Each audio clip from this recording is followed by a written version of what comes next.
B-1s are still at RAF Fairford, so there is every possibility that the US will pull a repeat of what we've just seen in the waterway. US President Donald Trump also hinted at the same thing as he delivered a warning to Iran on March 22nd that its regime has 48 hours to reopen the Strait of Hormuz, else the US will obliterate the domestic power plants that keep electricity flowing throughout the country.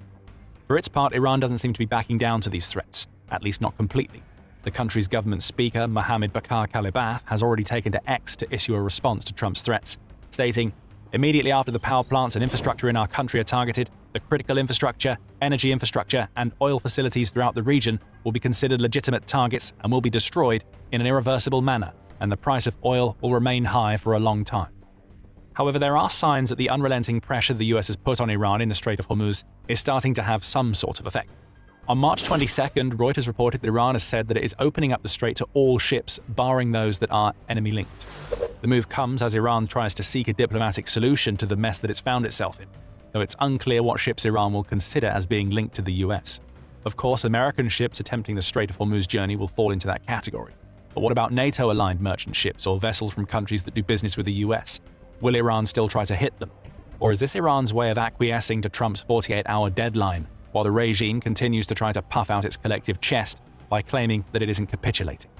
The next few days of transit, or lack thereof, through the Strait of Hormuz will be very revealing. As for Trump, beyond his deadline, he's still sort of calling for America's allies to help it police the Strait of Hormuz, while also claiming that the US doesn't need those allies. "Well, we don't need too much help, and we don't need any help actually," Trump has declared, in almost the same breath as he used to claim that NATO has made a very big mistake by not aiding the US in policing the Strait of Hormuz. Regardless, NATO may well be coming. Its Secretary-General Mark Rutte has said that NATO allies are actively looking to find a way forward for the Strait of Hormuz crisis. Axios also reported on March 19th that 7 US allies have claimed that they're willing to form a coalition to help patrol the Strait of Hormuz, though no concrete commitments have been made, and it's unclear whether such a mission would move forward while Operation Epic Fury is ongoing. But for now, Iran has to deal with the aftermath of the US unleashing powerful bunker-busting bombs at its underground missile facilities that line the Strait of Hormuz. And it may have even more problems to deal with if it intends to use its drones to present a threat in the waterway.